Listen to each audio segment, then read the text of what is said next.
Hello everybody, so we are back. We have loaded in our first joint strike fighter. Well, it's not a fighter, it's a strike bomber. It's got plenty of room to carry the missiles, and it actually goes very, very fast in a straight line. But bad side of it is that this particular craft bleeds off a lot of airspeed when it's in the turn. It is not a turn fighter. It needs... If it's to keep its same mass, I need to put on at least 2 more engines because it just drops too much speed. But it can fly pretty high because it's got a hell of a lot of air intakes all over it, and it can go very, very fast, so it makes it quite good as a flyby bomber almost. But with that set aside, I am going to throttle up, activate the engines. I'm going to let the engine spool up. We're going to turn on the SAS. And we are going to take off. Now I'm going to try and take off in the pilot's view. I know, brave of me, I know. Oh, actually, I can't do that because I can't take the brakes off. There we go, brakes are off.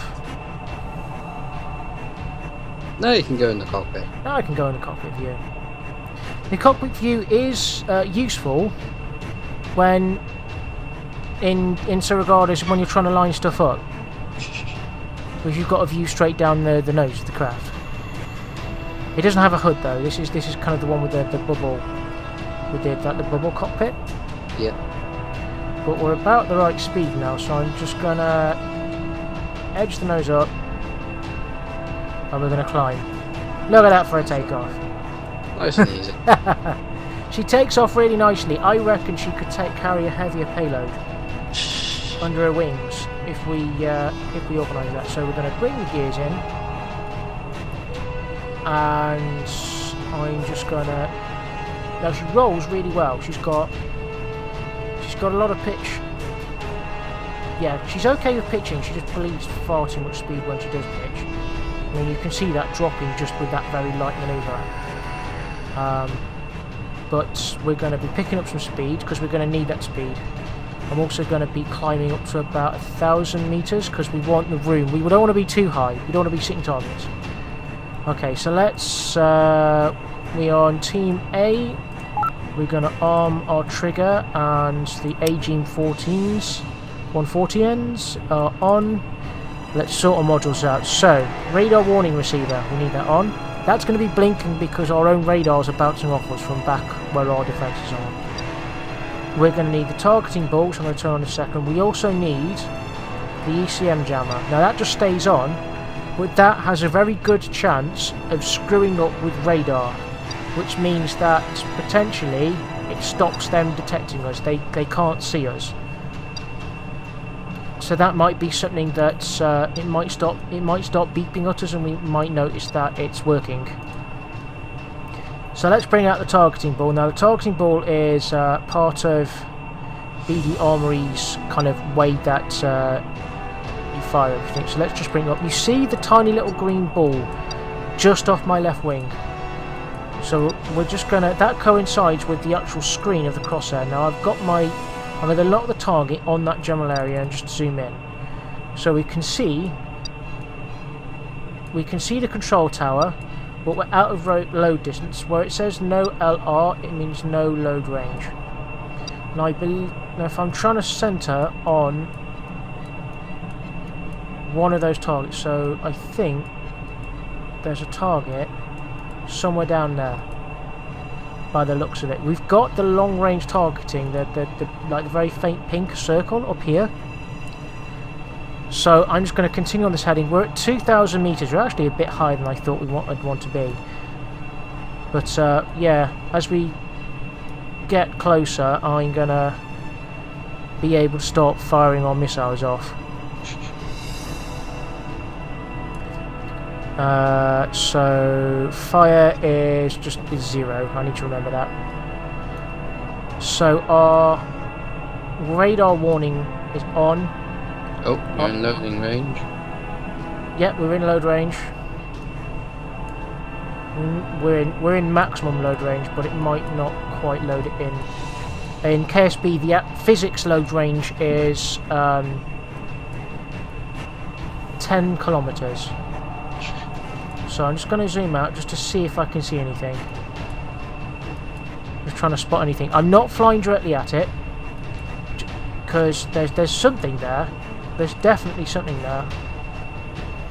I just don't know what is its point, and I'm waiting for it to load in.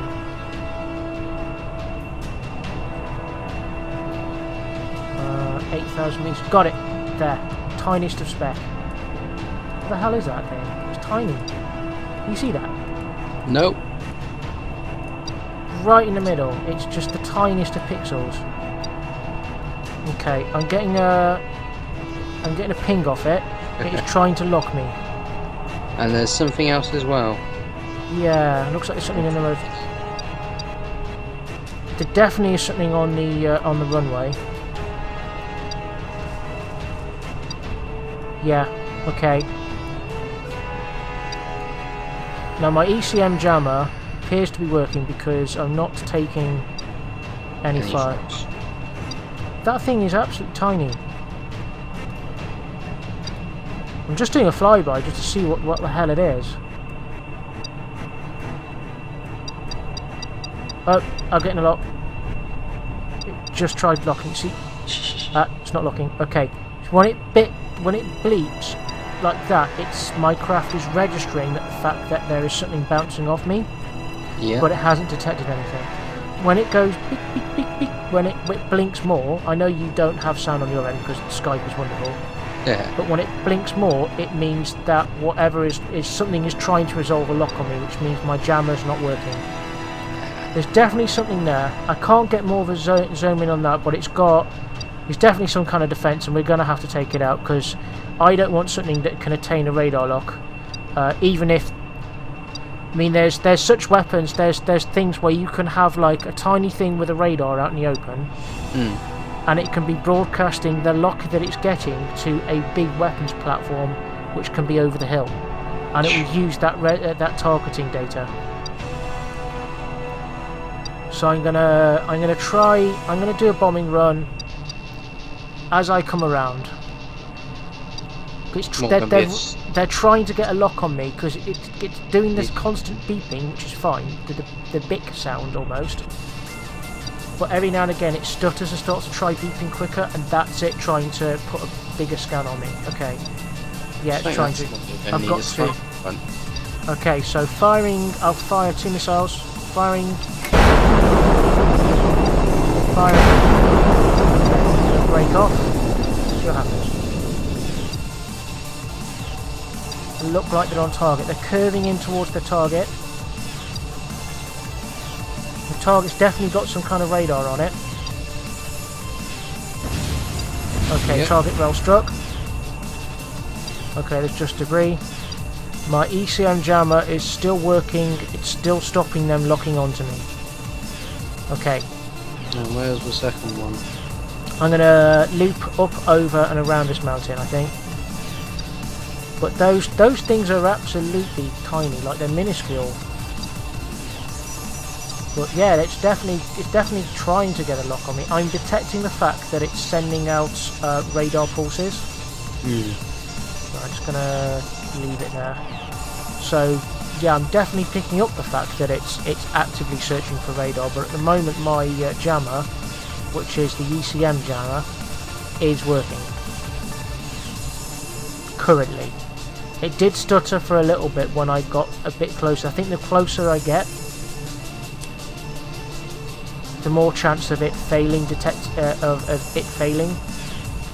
And it's not infallible by any means. The more radar signals that are being bounced off me from different directions, because these defenders, if they are linked, see, it's getting it again because I've got a line of sight to it, sort of. But I find a little fucker. Is that it? That tiny speck there? That is as well. I can see the radar dish turning on it. Okay. I'm gonna try. The last one. Right, I've got the mountain. I'm getting the mountain back in between me. I'm gonna try and pop over the mountain and fire off a couple of rockets, and then flank and spank it. It's firing. Missiles away. 2 missiles away. He's firing at me. Okay, he swapped to the missiles. He's got a lock. I can't do anything about it. Okay, there he is. So my ECM jammer stopped. Something's still in its place. Something's still there, but I've no longer got a there's no radar signal being generated by that. Do you think I should shoot it again, or do you think I should do a low pass just to see what it is? If you well, you can't unless you can get a lock on it. There's no point. I've got a lock. Well, the missiles I'm using are laser designated, so they will go wherever I'm pointing my targeting ball. And my targeting ball. Dive in. I am pointing at the thing, right there. Take a shot and dive in after it. Roger that. Firing. Shots away. Okay, I'm diving in after it just to see what it is. It looks like a wheel, a gun. It looks like a couple of guns. Okay. Actually, that's done us a favour. That's cleared the runway. Let's move that debris off the runway because we're going to land there now. Yep. Wow. You going to try it from the cockpit? No. Right. I'm going to turn that off. I'm going to leave the radar warning off just in case there's anything sneaky hiding around. I mean, I almost thought that this was something, but it's not. It's just a piece of scenery. Or maybe it isn't. Maybe it's some kind of long-range warning. You do have to. You've got two types of. Well, you've got three types of radar. The first type of radar is on the nose of my aircraft. It's like a bore sight radar. So for locking on for heat-seeking missiles and for locking on to other craft directly in front of you that you're pointing at, that's what that's used as. Yep. Which is what that is. The AN APG 63 random. And that's a forward 90 degree. It's got a relatively large cone of fire, but it basically does the same thing as the radar dishes that you saw on the ground there. Now those radar dishes that you saw on the ground scan 360 degrees instead of only in front of the nose of my craft. So those are the two. The third one are really, really massively long-range radar dishes. They can't attain a lock, but they will give a warning to the driver, pilot, or operator of whatever military vehicle you've got them mounted on. So if you want to fly over an area at very high speed at high height and hopefully avoid anybody shooting at you or noticing that you're there, you fly one of those massive radar dishes over it. You know the jumbo jets with the huge, big, round, oval, alien kind of saucer-looking things? Yep. It looks exactly like that. Okay, so we're just lining ourselves up pretty badly on the runway. I don't want to put my brakes on yet because that's also the air brakes, but I'm trying to get myself lined up at 150 meters per second, so we're plenty fast enough. I'm just going to throttle back a little bit and let the speed feed off. The gear's also helping us slow down. Okay, I'm going to drop that, deploy the brakes. The brakes will also give me more control. Nose up a bit. Nose down a bit. Oh, coming in fast. Ah, fuck. Release the parachutes. Not yet. I'm porpoising. Oh, such a bad landing. I am lucky to have got away with that. I touched down with one wheel. Fucking hell. I should not have got away with that. Gotten away with that. Jesus. Alright. We down. Mission successful. So you gotta get out. Yep, I'm gonna what I'm gonna do is I'm gonna try just turning the vehicle around. I'm gonna spin the vehicle around, or at least try to turn it around. It's got like a turning circle of the planet. So turning this around might not be so good, but I'm going to keep the speed nice and low. No, it doesn't look like I'm going to be able to turn her around. So I'm going to leave her on the brakes in the middle of the runway to be collected. Okay, so let's get out, and we're going to plant our flag and claim this as our own. And while we're doing that, I can explain how claiming and stuff works. So let's go EVA, and we're just going to let go and extend the ladder and wait for the ladder to extend, and we're going to hop, gonna hop across. I'm hoping to get onto that air inlet. Come on. There we go. He's on it. Hey! Yeah, you see that move? It didn't like being trodden on. Okay, grab the ladder. And can we get down? Yes, we can get down. Brilliant. Hey! Unintentional success. He looks pleased with himself. Actually, I did do one thing wrong. I didn't ditch all the missiles and bombs before I landed. Because I usually do that as a safety thing. Right, let's just speed time up. So as we're walking over to the base here, how we capture bases is we have to land a Kerbal. We have to wipe out all defences.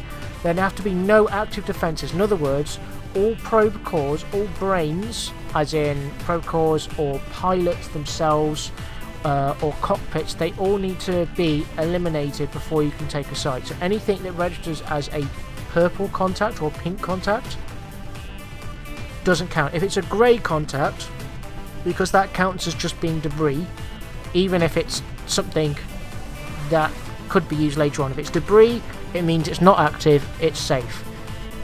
If on the other hand it is a pink or a purple contact, the base is still defended in some way or some regard, and you need to keep hitting the thing.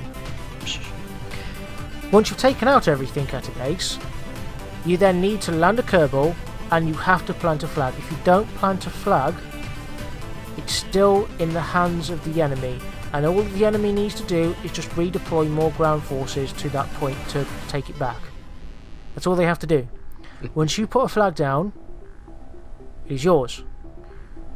And talking of putting flags down, I was thinking, how about inside like one of the hangars, because it offers quite a lot of protection. I mean, if somebody fired a missile at the flag, they'd have to have like a really specific line in, and there's a mountain protecting it from that direction and walls protecting it from every other direction.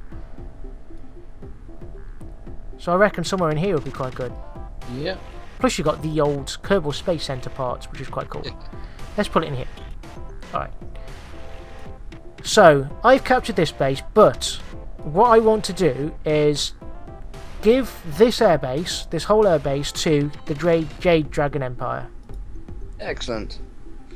We accept your donation. That is yours, and it has a plaque and everything, so when you come and look at it. Also, because I've kind of got my airplane stuck here, you can have my airplane. You can use my airplane in future. It's the SSA-1, and I will make another one and probably call it the SSA-2 if I need to use another strike bomber. Quite a good strike bomber. I reckon its carrying capacity is actually quite high, because with all those missiles on that we didn't all use, just look at the little guy flailing around. It's hilarious. There we are. I'm just going to stop his torture and put speed back to the normal. You can use that aircraft if you want to, and your turn is going to be the next turn, and you've got a runway to start your war efforts from. And you can also launch, use the Kerbal Space Center, of course, as well, if you need to launch a particularly large and heavy fighter or bomber or very, very long-range strike aircraft, because this runway is a bit lumpy bumpy, so you know it's basically just gravel and dirt. So a very, very heavy aircraft is probably going to have a hard time with it. Might not get enough speed up, but then again, it has got a big drop off the end into the ocean. So that does actually count in its favour. Some aircraft favour taking off from here and then like doing a nosedive to get up more speed. Whereas if you hit the end of the KSC runway, sorry, on the mainland, you don't have that drop when you get to the end of the runway. So, Thank you very much for watching, everybody. This has been the very first opening gambit of KSP Land Warfare with me, Darkane, fighting the evil Northern Coalition. Hopefully these episodes, like I said before, will be released roughly within the same ballpark kind of time as each other, and you can enjoy watching our moves and then watching a video which shows the enemy's moves or the aftermath, and depending on whether we manage to capture it. So in the meantime, thanks for watching. I've been 4040. This has been Darkane. Cheerio. Thanks for watching, everybody. If you enjoyed this, feel free to hit that thumbs up button. If you've not enjoyed it, hit that thumbs down button. And in either case, let us know what you think about this series. Do you have any ideas that we could perhaps use? And if you've enjoyed this or not, what did you like about it? And we'll see you in the next episode. Bye now.